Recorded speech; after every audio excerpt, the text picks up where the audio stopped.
Welcome to Liam's Library. You know, there's no point talking about something unless it fucking matters to you, okay? So, today, and I'm going to give a quick little shout out to my cousin Ben, we were supposed to have a fucking movie day, and we planned it a fucking week ago. But, you know, whatever. He wants to do his thing, he wants to get what he wants to get done, so movie day was fucking cancelled. But that's okay, because I had my own motherfucking movie day. And do you know what?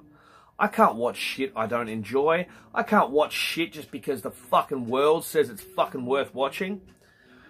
I'll watch good film. I'll watch good film. Now, some of you who actually watch my channel might remember me having a problem with Red Letter Media's review on the original Predator movie. 1987. Because they didn't know what the fuck they were talking about. And most of them hadn't seen this, hadn't seen that, hadn't seen this or that. But they fucking wanted to get their fucking opinions anyway. And I went off about it, right? But I'm not reviewing the first Predator movie right now. I'm reviewing a sequel. And it's the best fucking sequel that has ever been made from a Predator film. It really is. And it's called Predators 2010. So here we are, right now, to talk about Predators 2010 on my channel, Liam's Library. So buckle up, motherfuckers, because we are going to talk about the greatest Predator sequel ever. Now, before I get started on this film, let me tell you, I love Predator, the original Arnold Schwarzenegger movie. I love the sequel, Predator 2, with Danny Glover. I don't mind Alien vs. Predator 1. I can't stand Alien vs. Predator Requiem. What a fucking waste of fucking time that was. And also the new one, man. The Predator, that came out in 2019, just before COVID hit. Fuck that movie, man. What a waste of my fucking time. And what a waste of a great premise. A race of aliens that actually are so, you know, into hunting. All they want to do is hunt. Hunt things that could probably and possibly and may kill them. So they just created their whole alien society around hunting and killing things that are dangerous. Now, in 2010, Robert Rodriguez produced a movie.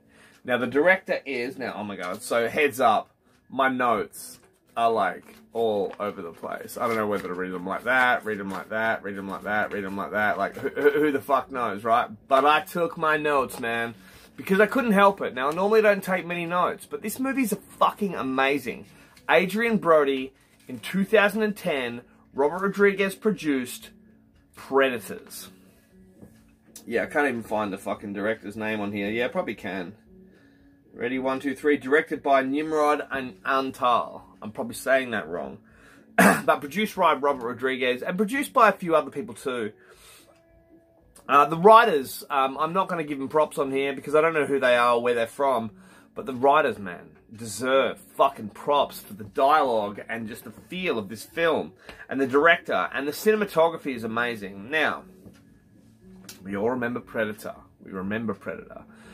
Arnold Schwarzenegger and his group of black ops get dropped off in the Burma jungle, like in the middle of the 80s, in the middle of a hot summer, to go and do some kind of recon and try to get some soldiers back from some Burmese soldiers. But while doing their crazy mission with a bunch of action-packed action and some Gatling guns and some of the baddest motherfuckers on the planet, they come in contact with an alien.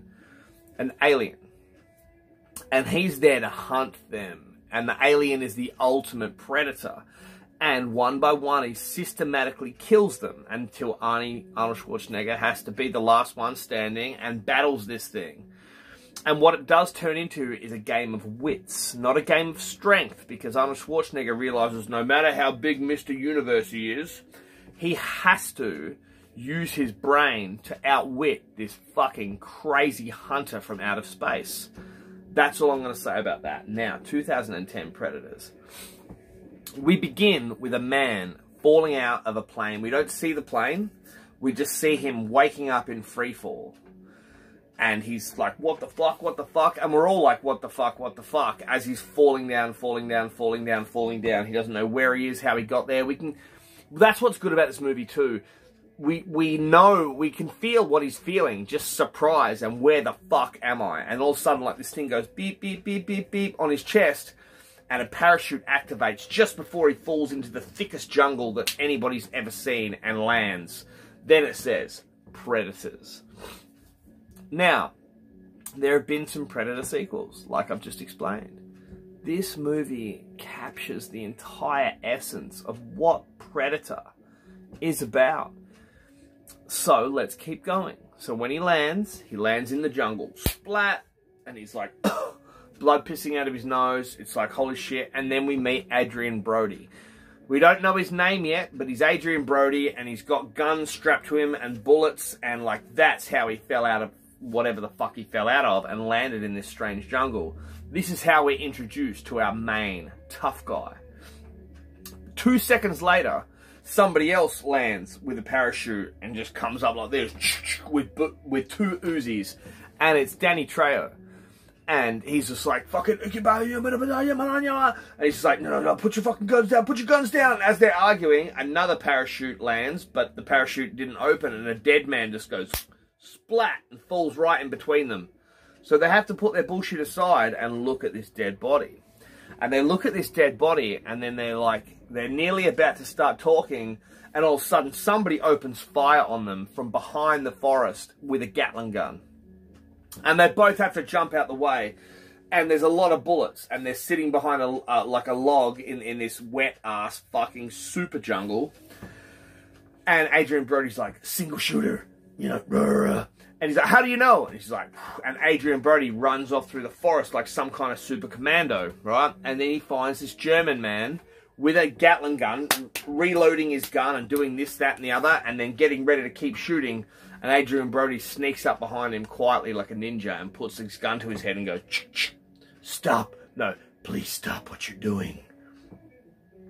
You're shooting at the wrong people. And this German guy's like, oh fuck. He's like, but how do I know? And Adrien Brody says, because otherwise we wouldn't be having this conversation. And you get a taste straight away of who Adrien Brody is. He's not to be fucked with. We've met 3 tough guys already, and the toughest is Brody. Now, we all meet Nikolaj, the German guy with the Gatling gun. We've met Adrien Brody, and we've met the fucking, you know, the Mexican guy with the fucking Uzis. Now we wonder where we are. So they start talking about it, and all of a sudden they're like arguing about where we are, what we're doing here. How did you get here? And he's like, and Danny Trejo says, he's like, you know, I was in Baja, you know, and, you know, we were killing people. We were at war. And all of a sudden there was a white light, and then chinga, he reckons, you know. So they were all kidnapped somehow by a bright light. Now we get the impression of alien abduction, which is what's going on.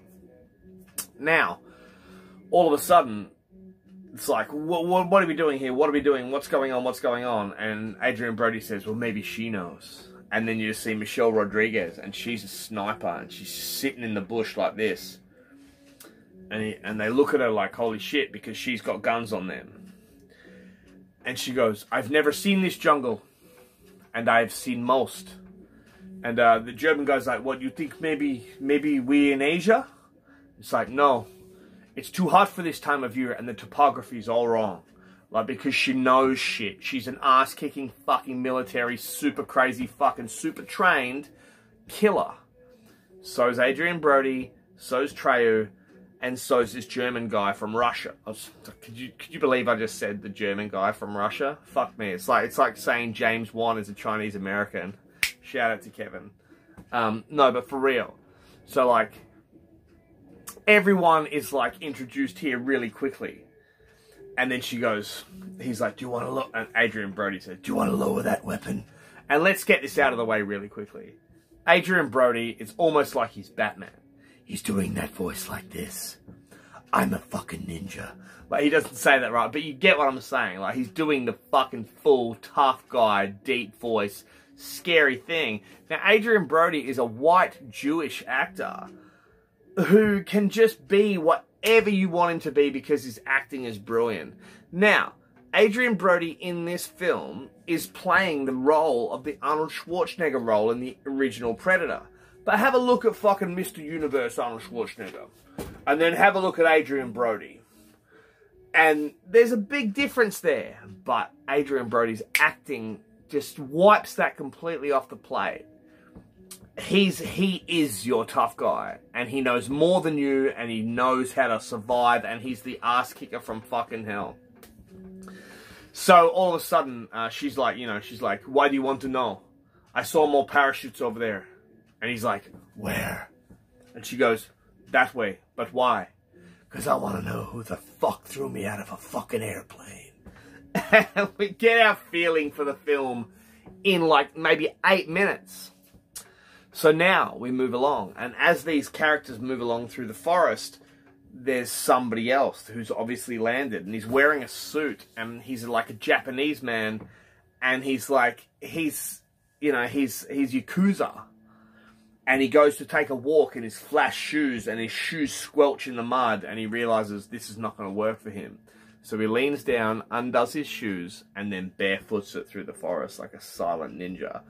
We're meeting these characters so quickly, but not much is needed for us to know that these guys are not to be fucked with. We get a feeling of every single little bit of character development in such a short period of time. And movies these days don't really do that. You can watch a movie for 2 hours and there will be no fucking character development at all. It's like, what does he do? It's like, we don't know. What is he like? We don't know. Who is he? We don't know. But he's there. And that sucks. In this fucking movie, even though we've just met 5 fucking characters in fucking 10 minutes, we get a feel about what they're about and what we're about to experience with them, and we're on the same path as them. So there's still a mystery, but the character development has already begun. And that's great screenwriting. That's great screenwriting, and it's great directing. It's more great screenwriting. Anyway, as we go along, we meet the rest of our cast. And the rest of our cast consists of some really good people. So we meet Walton Goggins. Now, I don't want to explain to you who Walton Goggins is. You should already fucking know. Walton Goggins is a great fucking actor. He can always play a bad guy or a good guy. He's actually a really nice man in real life, and he's one of the greatest actors of all time, but he's playing a rapist on death row, and they've dropped him off on this planet too. So I've just given it away. I'm sorry, I didn't mean to. This will take too long if I explain this movie from start to finish, but this movie means so much to me, so this is going to be a pretty long fucking review. But we'll cut some corners when we can. Walton Goggins plays a rapist killer on death row. He's about to be executed in 2 days. Now, who have we met? We've met Adrien Brody, a scary motherfucking Rambo. We've met Michelle Rodriguez, obviously some army sniper, who knows where she's from. We've met Danny Trejo with his Uzis. He's obviously Mexican cartel enforcer. We've met this Yakuza who they haven't even seen yet, who's just walking through the woods. But we all know that they're all completely out of their element. And the Russian guy with the fucking Gatling gun, who's just actually very likable. His name is Nikolaj, and he's awesome. But we know that all these motherfuckers are fish out of water. So it's not like the original Predator, where we meet them all and we get their personalities, but we know what the mission is. This does the same thing, but in a completely different way. So we don't meet these people and get to know who they are because of their back and forth, and they've worked with each other and they've killed people, and they're an army team, and they're the best of the best, which is the original Predator. In this one, they're the best of the best, but none of them have ever met each other, and they all landed in a jungle, like thrown off a fucking plane or a spacecraft. Do you know what I mean? And now they have to work together. But they're all the ultimate ass kickers of the human fucking being race, of scary military personnel. And we keep going, and we keep going. And we meet this African fucking, what is it, like a Sierra Leone fucking absolute murderer who kills people for his country, and he's a bad motherfucker. And him and Walton Goggins are punching on. And you've got to love Walton Goggins, man. I'm sorry, like, he's a rapist who's been dropped off too, but he kills motherfuckers, and he's lived his life in prison, and all he's got is a shank. So all Walton Goggins has is a shank, this guy gets that, Adrian Brody gets them and all his bullets. She has a sniper rifle. It's almost like they dropped them. They've been dropped off somewhere by somebody that we haven't met yet. That's given them their weapon of choice. Why? Because they are dangerous human beings. The dangerous of the dangerous. The most fucking dangerous ever. We're still watching a Predator movie here, don't get me wrong. We're about to see a Predator in about 33 minutes into this film. But this is what a good movie does. It introduces you to the people that you're going to spend the next 2.5 hours with. And it's so important for that character development. But this movie does it quite quick, but it does it so well. So I'm going to do a bit of a skip here. And I'm going to occasionally look at this terribly writ little envelope with all my terrible little scribblings on it. I think it's like that. It's like, no, it's like that. Oh, hang on, shit. Fucking oops. I was right. Oops. So, the whole point... Okay, so I'm going to talk about the music. As this movie goes on, we find out... Listen, I'm going to give spoilers away here. But it's 2010, so it's, you know... It's old spoilers. I should be allowed. And fuck you. It's my channel. I'll do whatever the fuck I want. Okay, so spoilers, heads up. What happened is, the Predators... You know, Predator, those big fucking vagina-faced aliens that hunt human beings. They steal and abduct people and actual other creatures from all sorts of planets so they can drop them off in a hunting range on their own fucking planet. Like, not their planet, but their hunting range planet. So it's probably 20 times bigger than Earth. And it's nothing but jungle. And all they do... It's a preserve, so they can hunt what they want to hunt. And they like to hunt humans. Every now and then a different kind of alien gets dropped off. I mean, come on, Alien versus Predator. So they also fucking fight the space serpents. Because there's a scene where you see the spine of an alien. You know, from like Ridley Scott's Alien. Thank you. No, it's okay. No, it's alright. No, shh. Thank you. But, you know, for real. So it's like, okay... So I want to say this quickly. So they end up going through the jungle. And they're moving through the jungle. And they're working things out. And what we're doing is, while we're working things out, is they're working out where they are. Now, if you're smart enough, you kind of pick it up quicker than they do. They're on a game preserve built by the Predators. Dropped off on this planet. And they are not on Earth, honey. It takes them a while to work it out. But that's the whole point. They're not on Earth. They're on some game-preserved jungle planet in the middle of deep space. Who the fuck knows where the Predators are from, but it's somewhere near. And a whole part of the first part of this movie is watching them work it out. So, we're watching them work it out, but while we're doing it, we're getting a good old taste of who they all are. Now, I'm just going to quickly drop this on there.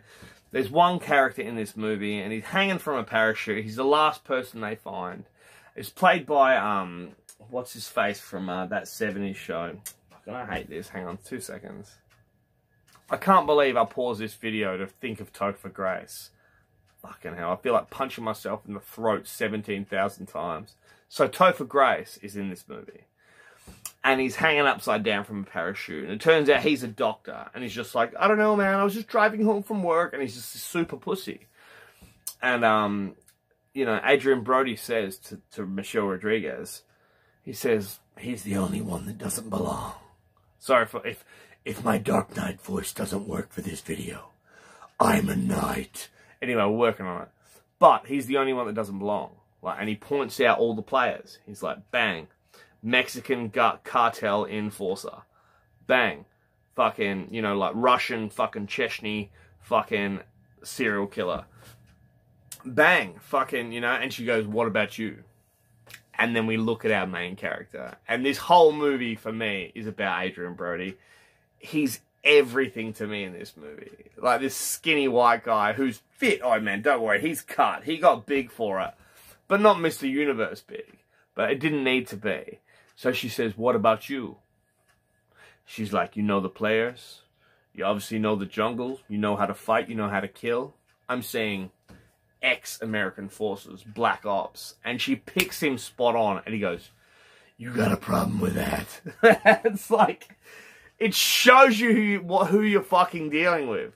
So we've got like 8 characters in this film, not including the Predators. And the toughest man in this whole film is Adrian Brody. That is fucking awesome. And because he doesn't have to show you how he can one-on-one beat them all up, they just start following him because he knows the shit. Now, there's one scene I really want to comment on.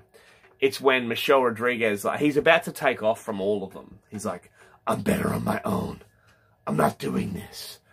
And Michelle Rodriguez says, do you want to see something fucked up? And he turns back because he's got a bit of respect for her because she's the only fucking woman in the film and she's an ass kick. So she makes a fucking makeshift compass out of a leaf and like a bit of steel. And all it does is spin, which it wouldn't do anywhere on Earth, really. And then he goes, well, between that and the sun, I think we're in big trouble. And she's like, what about the sun? It hasn't moved since we got here.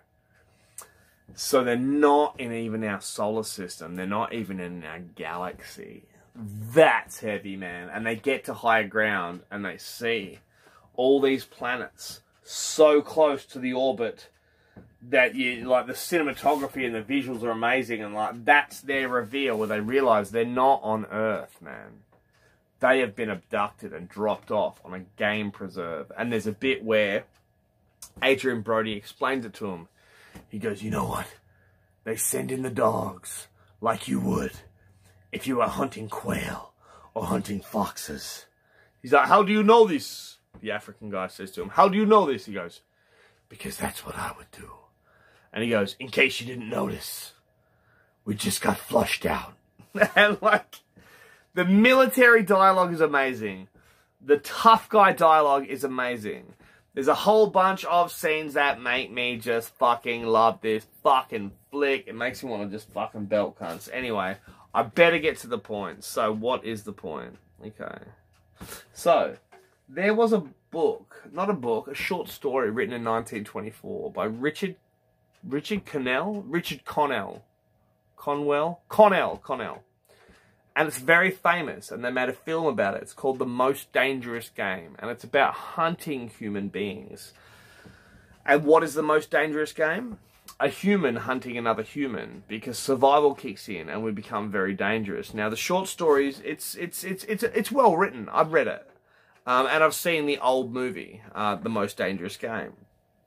Now, let's think about the original premise for the original Predator movie starring Arnold Schwarzenegger. That's what it is, but it's just an alien hunting humans. And the whole thing is about the hunt. So I think that's awesome. But we definitely have to give props to Richard Connell about his idea of the hunt.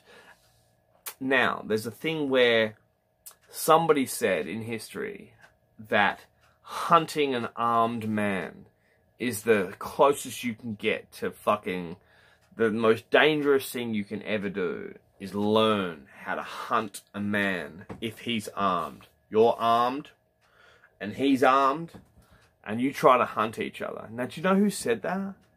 Fucking hell. It's an old mate that wrote The Old Man of the Sea. Hemingway said that. Hemingway said that. You know what I mean? And he grew up in war times. So there's a lot more to Predator than we think. It comes back to The Most Dangerous Game. It also comes down to war. It comes back to hostility and man killing man. But what makes it interesting to me is we have aliens killing man. But they are the ultimate hunting machines. So, let's move on. Let's move on quickly.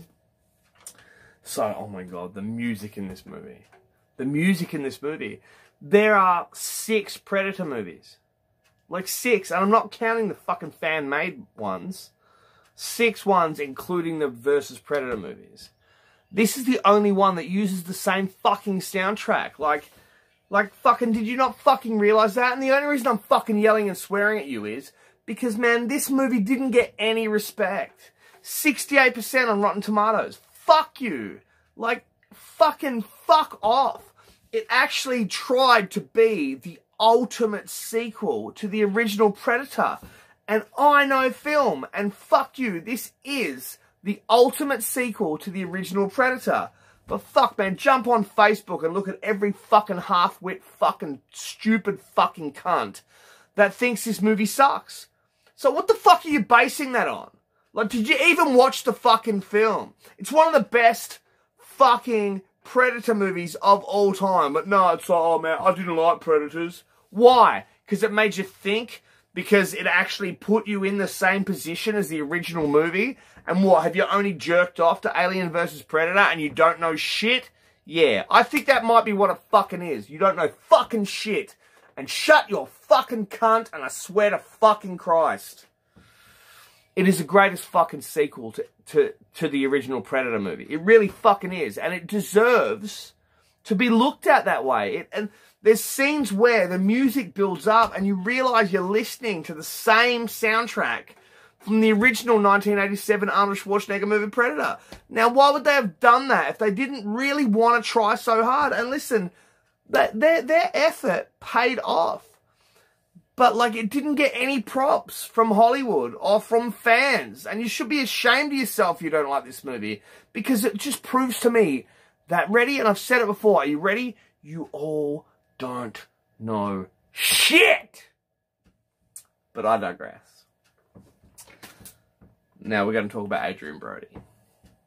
But just about how amazing he is. Now, 3 times in this film, Michelle Rodriguez's character asks him what his name is. Now, there's a cool bits where we find out who everybody is, but we still don't know his first name, because every time it gets brought up, he just finds something, like, you know, something happens, or like, you know, something, you know, they're getting attacked, or they've got to do this, or they've got to do that. So you never find out his name. So we're just watching Adrien Brody be the man from the man from the man from Ass Kick, right? And we'll get back to that. We'll get back to that. Because in the last... Nah, fuck it. We'll do it now. In the last sentence of this film, in the very final sentence, after all the shit they've been through, and like, spoilers, sorry, there's only 2 people that survived this movie. Michelle Rodriguez and Adrien Brody. And he saves her life. And she says, like, what's your name? You're going to tell me your name now, you know? Like, we've been through all this. Like, surely I get your name. And he goes like this. It's Royce. Come on. His name is Royce. Now, is that the toughest fucking name in any fucking action movie ever? He's Royce. And he says like that. It's Royce. Come on. Now, what happens is, they end up fighting the Predators. They end up getting ambushed. They end up doing this, that, and the other. I'm going to have to cut a few things out that I actually wanted to do. So there's 2 types of Predators. Yeah, I'm going to have to cut that out. What I am going to talk about. So, okay. So all these people, they have to battle the Predators. There are 3 Predators in this movie. And, you know, you can tell them because I've given them distinctive fucking different features. So it's just like, oh, that's that Predator, that's that Predator, but that's the big bad guy. You know, almost like in Tremors when they're talking about Stumpy. He's the last one they have to kill. So, like, you get your Predators. Now, there's a bit where Michelle Rodriguez recognizes her. The first time we see a Predator, her eyes open up like she's seen one before. But she hasn't seen one before. But Royce, because we know his name now, Adrien Brody, Royce, he notices it. And he's like, why didn't you tell us the truth? Your reaction when you saw that thing. Like, she knows what they are. And she does. And what she does is she tells the story about Arnold Schwarzenegger. She says there was a man who was dropped off with his fucking team in Burma with the CIA liaison. And they all died, except for this one man, Arnold Schwarzenegger. And he, in his debrief, explained what they came across. They came across a supernatural, well, not a supernatural, sorry, an alien entity. And he explained it, like green blood, used cloaking devices to make itself invisible, hunted with a heat signature. Now, this is the bit that's awesome. The heat signature. So, do you remember in the original Predator how Arnold Schwarzenegger beats the monster? He covers himself in mud, so that the creature can't see his heat signature. Then manages to nearly die, but beat it. In this one, the ending, you know that Adrien Brody has heard this and knows this. So what he does, he also covers himself in mud, but what he does is he just lights the place on fire. He uses gunpowder and timing and axes and fire. And every time the predator's like, he's like, come here, and then he will just set something on fire.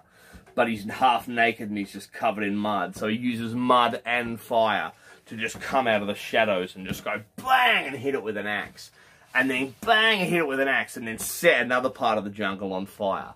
Now that is using the source material so well. You've got this alien being, the predator, who only hunts in infrared, and all this and all this and all this. So Arnie did it well. He hid himself in mud to hide.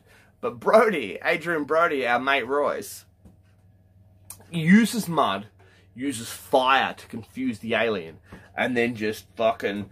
And he's very staunch, like he's cut, and he just fucking destroys this final predator.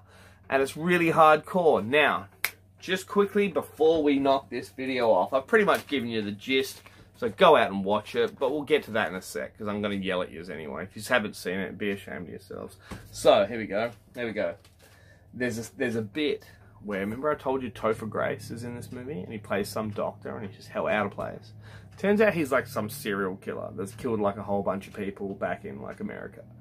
And they picked him up because he might be like a red herring that would kill humans amongst the group while the predators are trying to fucking fight and kill people. And there's a bit where it's like some reveal where he tries to kill Michelle Rodriguez and he cuts her with a scalpel covered in this poison and she's paralyzed. And we think that Royce, Adrien Brody, has escaped on the Predator's ship, and the Predator's ship blows up, but he's not on it. He's not going to leave her like that. He's like, he makes you think that he's that kind of guy, he just will survive. But he comes back, and they're stuck in this pit, Michelle Rodriguez and Topher Grace, and he's about to murder her and make her, probably fuck her and kill her and cut her into pieces. Who knows? He's a bad guy. And then, all of a sudden, Royce is there at the top of the pit. And he's just like, ooh, and he hides his scalp, and he's like, oh, thank God you came back, man. She's paralyzed. I don't know what they gave her. Trying to trick Royce. And so what he does is, he's, trying to help her out of the pit. He pulls them both out of the pit. And he's trying to see what's wrong with her. And she's looking at him, trying to, with her eyes, because she can't move or talk. She's like, look behind you, he's going to try to kill you. Topher Grace versus Adrien Brody in this movie. It's ridiculous. But it's my favourite fucking bit in the whole movie, and I have to say it. So, Topher Grace is coming up behind Adrien Brody with a scalpel. He's like, you're a good man. Thanks for coming back for us. You know what? I thought you took off, but you're a good person. And then you see the camera from the front of Adrien Brody, and he's like, no, I'm not. Turns around, snaps his arm, grabs a scalpel, and just puts it through Topher Grace's face and goes, but I'm fast. It's just so fucking good. So, I'm not a good guy. Scalpel, but I'm fast. It comes down to being fast is better than being tough. It's good to be fast, man, because you get to jump on every motherfucker then. Anyway, but that bit is just everything to me. No, but I'm fast. Adrien Brody could have been the best Batman in the world. We just never gave him a chance. Now, one more cameo. Lawrence Fishburne is in this. And he's somebody that was dropped off on this planet years and years and years ago. And he was the one that ran away. And he turned into a scavenger. And he stole a predator suit. And he lives there. And he just, every time the predators drop off somebody new, he'll wait for them to get murdered and he'll steal their stuff. But he's also got a cool bit where he's like, I'm the one that got away. I'm the one you don't fuck with. And Larry Fishburne, man for life. It's staunch.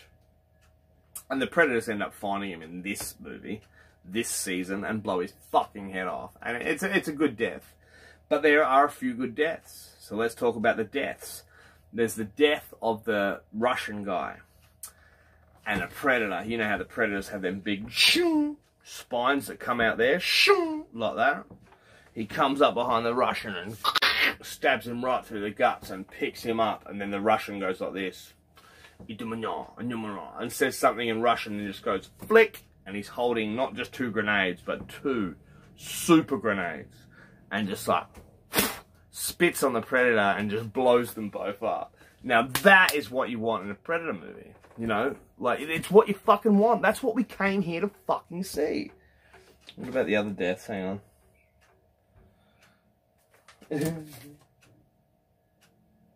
Anyway, I think we're fucking good. Other really good death is Walton Goggins. Now, like I've talked about Walton Goggins, I'm a huge fan. You think he's dead and he's a terrible rapist, and there's no way you can like someone like that in this movie. But because it's Walton, you can't help but like him anyway, even though he's just a fucking horrible fucking death row rapist piece of shit. You think he's dead, and then he just jumps onto the main Predator's back with his shank. It's the only weapon he's had in the whole movie, and just like, yeah, bitch, and what? Oh, and just starts fucking destroying his throat. And he's like, do it. Do it. He's about to get executed in fucking America in 2 days anyway, but then the big Predator, this is a great scene, just reaches down, grabs him by the back of the neck, and just rips his head, skull, and spine right out of his back and goes, "Roar!" The big Predator roar. Now tell me that isn't the best thing you've ever seen in a Predator movie. Tell me the other 10 things I've just told you isn't the best thing you've ever seen in a Predator movie. So don't go fucking having a go at me on fucking Facebook, telling me that, oh, it's not that good a Predator movie. Fuck you, it's the fucking best. The best Predator movie that actually understood the source material and gave us what we wanted. Like, were you all fucking asleep, you fucking cunts that fucking don't like Predators? Like, what the fuck, man? Like, why the fuck did anybody have a problem with this movie, man? It doesn't make any sense to me. It doesn't make sense. Like, don't make me sound like Jeff Goldblum sooking about fucking nuclear weapons in Independence Day. It doesn't make any sense to me why any of you have a fucking problem with Predators 2010. What the fuck, man? It's the ultimate sequel. It leaves them all for fucking dead. So fuck you. And you know what? There's an awesome bit. Now, do you remember in the original Predator, when the Indian guy, Billy, who's always just sort of been onto it a bit more than the rest of them have in the Arnold Schwarzenegger movie, the original Predator, and he's sick of running, so he stands on the bridge, and he takes his shirt off, and he gets his knife, and he cuts himself, and he waits for the Predator. But we never see that fight. We just hear Billy scream, and he's dead. Now, this scene is completely reenacted in this movie, but it's the Yakuza guy. He finds a fucking katana sword, and he keeps it with him, and they're running, people are dying, and it's just like only a few of them left, and he just stops in the middle of this grassy field, in the middle of the rain, the grassy field, and he looks back at Adrian Brody, and he goes like, and Brody nods, and they all get out of there, and he goes like this, shunk. And then your big bad Predator, not your big bad Predator, but the second in charge Predator, appears out of his invisible shit. And he goes shung with his big sword that comes out of his hand. And our Yakuza boss goes like this. And we get to see the fight, crossing swords, slashing stomachs and backs. The Yakuza boss kills the Predator, but the Predator also gets a big cut. And they both just fall backwards in the grass, covered in blood. And the rain keeps going. So it's not only an homage to the original Predator with Billy, like, you know, the Native American man who's sick of running and going to fight the Predator but probably die. We finally get to see that fight. Like, don't you understand? Like, Predators gives us everything we wanted in a fucking Predator movie. It really does. And there's a bit at the end, like I said, there's a bit at the end where she says to him, what do I call you then? And he's like, and you know, we know that there's no way off this planet. You know, the spaceship blew up, there's no way off this planet. But they're gonna try. They're gonna keep moving. And they're gonna keep fighting. Because they're fucking monsters, and they're predators too. That's why they were dropped there, because they kill motherfuckers. And don't underestimate a predator, because they will fucking kill motherfuckers. And Michelle Rodriguez says, like, so what do I call you then? And he goes, it's Royce. Come on. And then the Predator music starts, and it zooms out and we get to see the whole planet. And we know that they're just going to keep trying to survive. The end. That is Predators. I'm going to leave it there. Take my advice. Watch the original and watch Predators. And you know what? If you're watching my channel, then you should understand good film, and this film is fucking amazing. It makes my day every time I watch it and puts a big old smile on my face. Now listen, the world is still in fucking turmoil. Everybody's still being horrible to each other, and we're all coughing and sneezing. So listen, breathe, drink water, get your vaccinations, look after one another, and listen, don't ever, like even if you get a bit scared, but just don't ever take any shit from anybody. I'll see you next time.